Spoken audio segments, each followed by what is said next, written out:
Hello.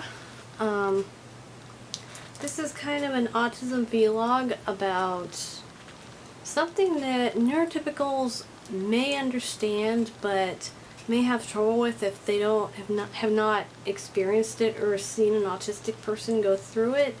It's grief, bereavement, a loss. I just recently lost my Aunt Henrietta, she died on Friday, March 10th, 2017, Friday. She was old, she was in her 90s, but she was part of my childhood, and I hadn't seen her in decades, but that doesn't mean that we weren't like, heart close. Not like close like this kind of close, but it was like part of my heart belonged to her. And she was kind of like a fairy godmother in a way, from this mythical place called Chicago. So I was quite shocked to learn that Chicago was actually a real place when I was a kid, because I thought it was some magical land like Narnia, because she would talk about how it would snow there a lot. So she would tell me about the snow falling and stuff like that, and it's kind of like a piece of my childhood has gone dark and silent, and that's hard.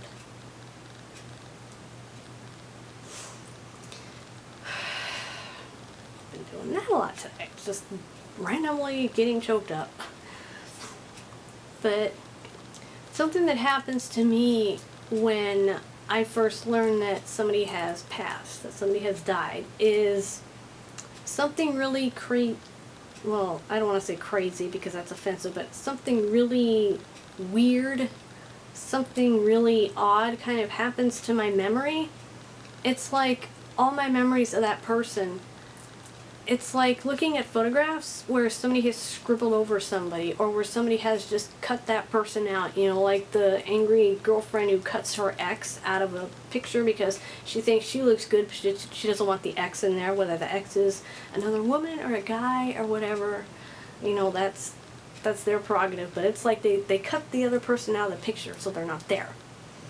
I can do a visual example of this.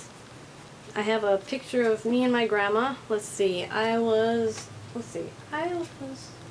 had to be 12 because I didn't start wearing a watch until I was 12. Let me undust that, because I have it up where I can see it all the time.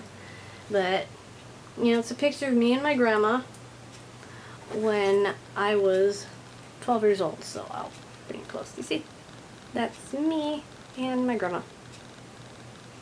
This is the grandma that I was really close to, who I get very upset about every November 9th.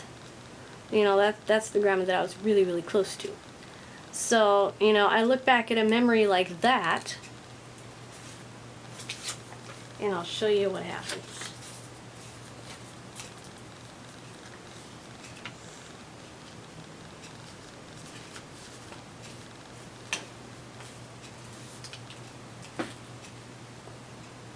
It comes out looking like this. I just put a post-it note over my grandma in the picture so you can't see her. But, that's what my memories will do of somebody who's recently passed. And it's really distressing to me because, those are the things they say, oh, just remember the good times. It's like, well, that doesn't work for me. At least not right away.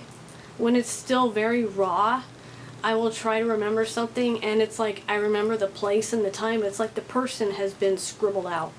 It's like they have been erased out of it.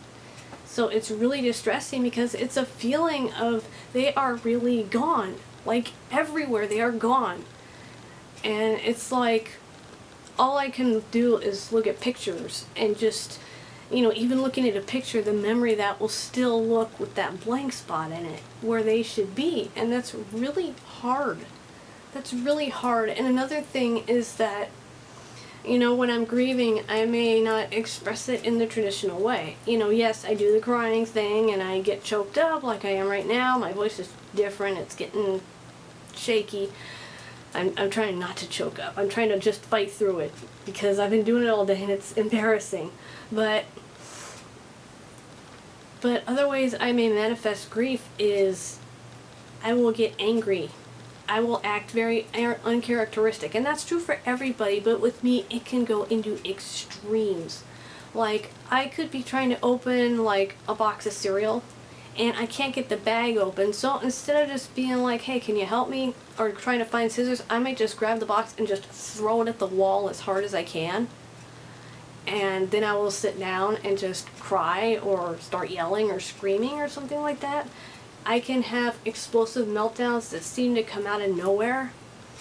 And it's like my feelings get stuck, and they get stuck, and they get stuck. And it's like the pressure in an earthquake fault just builds and builds and builds and builds and builds until the fault slips and you get an earthquake. And that will happen. I will just, all these feelings will just get all stuck inside of me until they just all come out like that. Just explosion. And it looks like a meltdown out of seemingly nowhere. I could be sitting in the middle of a library and just bam, off I go. I'm screaming, I'm crying. And I mean, I hate it when that happens because, you know, I can't predict when the slip and the earthquake, I like to call it, will happen. You know, it's kind of it's a hybrid of the explosive and the leaky meltdown. You know, my meltdown type videos is kind of a mix of them both.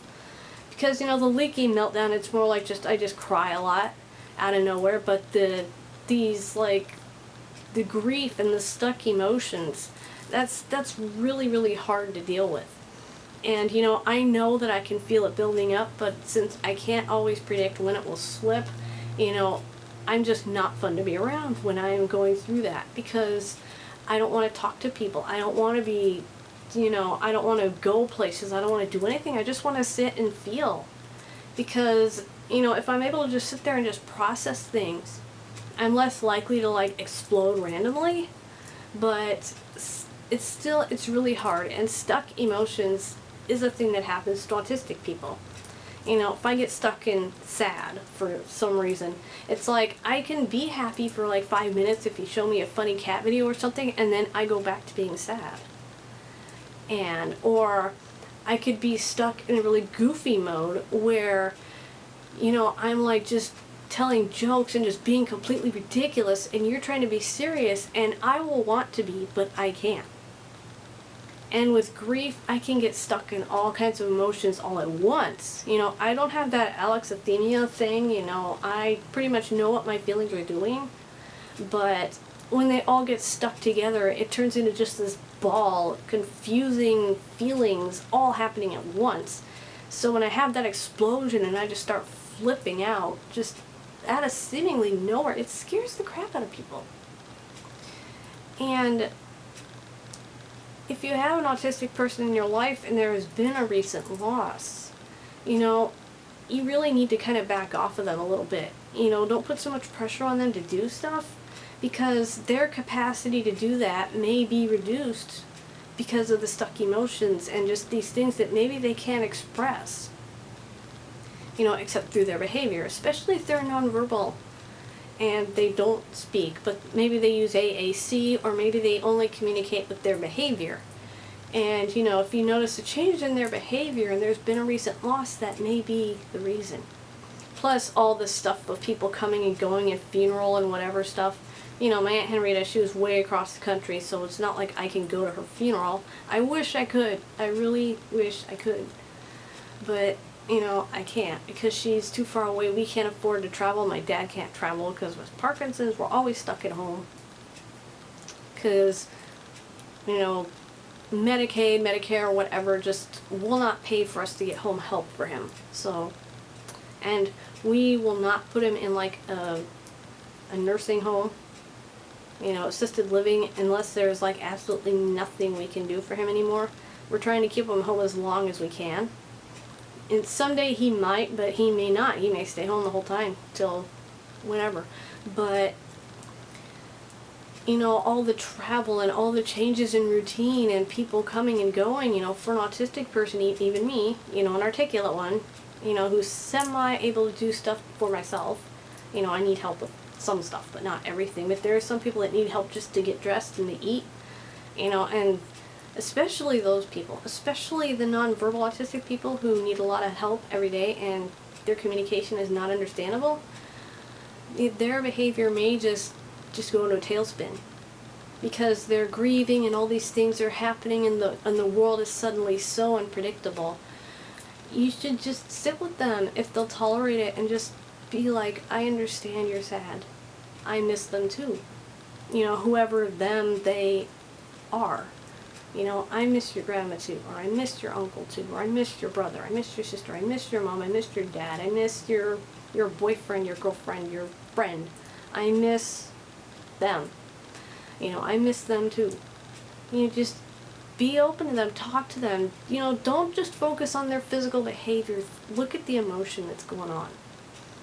Because they may express themselves screaming and hitting themselves, maybe their way of saying, I am sad right now and just give me a hug, or I'm sad, just sit with me. So you can just sit with them, and if they tolerate a touch, you know, just put your hand on their shoulder, or see if they'll accept a hug, and if they don't, just put a hand on their shoulder, and if they're like this, then just take your hands off and just sit next to them and just be like, I know you're sad, I know, I'm sad too, and I am so sorry that you lost this person that means so much to you. Because, you know, people assume that nonverbal autistic people that have communication that's not understandable, they seem to assume that they are just unaware of the world, and that's not true. When somebody dies and they're gone, they know. You know, they love people too. They get very close to people, but they may not be able to express it in a way you are used to. You know, their way of being close to that person may be they sit next to them and put their head on their shoulder. Or they might get all excited like this when that person walks in. You know, that may be the only acknowledgement they give, but, you know, they're saying, hey, you're special to me. So, you know, if that person dies, you know, they're gonna notice that. And the change in routine from the person not being there anymore is also going to be very devastating for them, emotionally as well as physically. And if it's possible to bring them to the funeral, do it. Don't leave them out. You know, if their behavior gets really out of control, you know, maybe work out something you can do somewhere you can take them to help them calm down. Because, you know, they might start flipping out because they're having their equivalent to somebody crying into their Bible or something would be screaming and hitting. So, you know, like if your church has a crying room, maybe you could go there. But let them be at the funeral, let them come to the burial, let them see that this person is being taken care of and that they're not going to come back, because they may not have that sense of they're not going to come back. Because some people don't even explain what death is to, like, nonverbal autistic people. And that's a great disservice, you know. Explain what death is. And if you're religious, explain what heaven is. You know, explain that when you're dead, when somebody dies, their heart stops, their breathing stops, and they will not wake up, ever. You know, unless they go to a doctor and the doctor shocks them, then they might wake up, but there's a big chance they won't. And then you tell them, if you're religious, you say, now you have this thing that in your body that animates it called the soul, and when your heart and your lungs stop, your soul is able to come out and it goes home to God, up in heaven, wherever you want heaven to be, however you want to symbolize heaven. You know, and you can say it's a place that's invisible, but maybe you see it in your dreams. So when you see a person that has recently died in your dreams, that could be them saying, hey, I'm okay. I made it. I'm okay. Don't worry about me. You know. So, yeah, but it's hard. You know, and what's really hard is when somebody, you know, they see me have a really strong reaction to a relative they didn't think I was close to. And that's not the point. It's a part of my past is gone. It's a piece of my history has gone silent and dark. And I don't know when it's going to light up again, when I'll be able to look at it and not see that hole where my Aunt Henrietta used to be. You know, I went through it when I lost Bernie. I went through it when I lost my grandma. I went through it when I lost my grandpa. And it's just, that hole is like a black hole. It just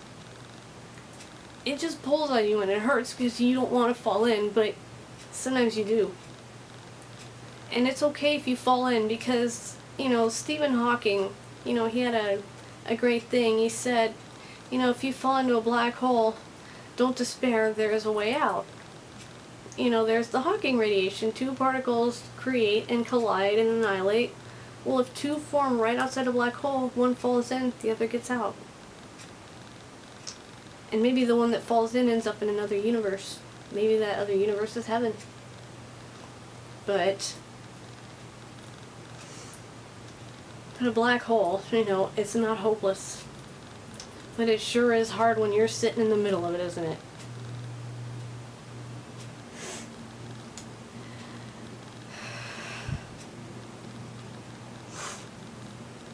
Grief and autism, they're really hard. So just cut us some slack, okay? Cut us some slack, because we're not trying to be difficult, but we may not be able to deal with it on our own. And if you're mean to us, you know, we're not going to trust you with our feelings. And we might just bottle it up and then just explode everywhere else, and you'll wonder what the heck happened. So please, just cut us some slack, okay? Bye. And Henrietta, I love you.